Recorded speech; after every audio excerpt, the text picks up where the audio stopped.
Bible literature ministry అనుదిన ధ్యానములు ఫిబ్రవరి 22 అంశము నీ కన్ను చెడినదైతే వాక్యము మత్తయి సువార్త 6వ అధ్యాయము 22వ వచనము దేహమునకు దీపము కన్నే గనుక నీ కన్ను తేటగా ఉండిన ఎడల నీ దేహమంతయు వెలుగుమయమై యుండును నీ కన్ను చెడినదైతే నీ దేహమంతయు చీకటిమయమై యుండును ప్రభువునందు ప్రియులారా నేటి వాక్యమును ధ్యానించుకుందాము సర్వేంద్రియానాం నయనం ప్రధానం అన్నారు మనిషి శరీరంలోని అవయవాలన్నిటిలో కన్ను చాలా ముఖ్యమైనది మనుష్యులలోని భోగేచ్ఛలకు కారణం కన్నే కన్ను మనుష్యుల ఆలోచనలను ప్రభావితం చేస్తుంది నచ్చటం నచ్చకపోవడానికి కారణం కన్ను దేహమునకు దీపము కన్నే గనుక అని యేసు ప్రభువు చెప్పిన సందర్భం మనం చూచినట్లయితే ధనమును గూర్చి చెప్పేటప్పుడు ఈ మాటలు చెప్పినట్లుగా చూడగలం భూమి మీద మీ కొరకు ధనము కూర్చుకొనవద్దు అని చెప్తూ ఈ మాటలను చెప్పాడంటే అర్థం ధనము సంపాదించాలనుకోవడానికి కన్ను మనిషిని పురికొల్పుతుంది నీ కన్ను చూచిన దానిని నీవు కోరుకుంటే దానిని పొందాలనుకుంటావు ఈ కన్నే మనల్ని కష్టాలపాలు నష్టాలపాలు చేస్తుంది మనం పాపములో పడటానికి కన్నే కారణమవుతుంది మోహపు చూపు వ్యభిచరించడానికి కారణమవుతుంది మన కళ్ళే మనల్ని నరక పాత్రులను చేస్తాయి దేహమునకు దీపమైన ఈ కన్నే మన జీవితాన్ని చీకటి చేస్తుంది హవ్వ పాపము చేయడానికి కన్నే కారణమయ్యింది ఏదెను తోట మధ్యలో వేసిన మంచి చెడ్డల తెలివినిచ్చే చెట్టు ఫలమును హవ్వ ప్రతిరోజూ చూస్తూనే ఉంది అయినా ఆ చెట్టు ఫలము తినడానికి ధైర్యం చెయ్యలేదు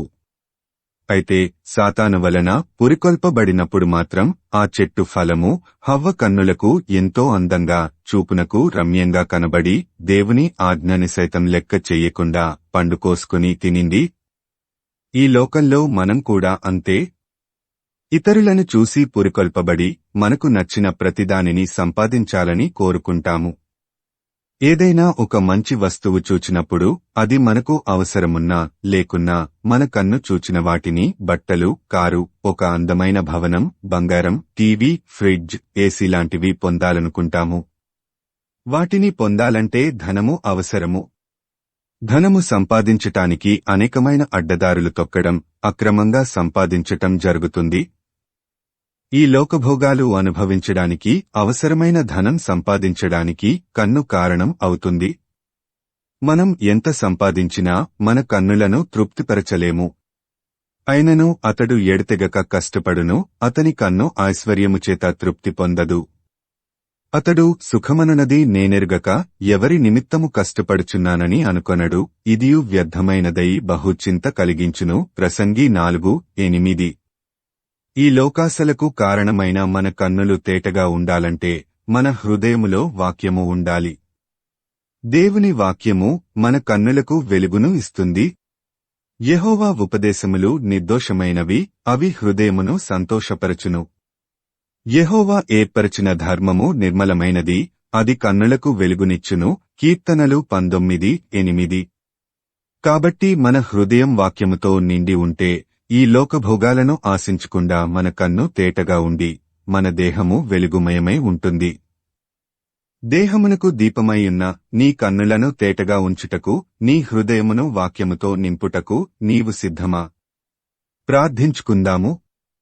ప్రభువా ఈ లోకంలో మేము జీవించినంతకాలం ఈ లోకభోగాలను ఆశించకుండా మా కన్ను తేటగా ఉండి మా దేహము వెలుగుమయమై ఉండులాగున మాకు సహాయం చేయమని యేసయ్య నామమున అడుగుతున్నాము తండ్రి ఆమేన్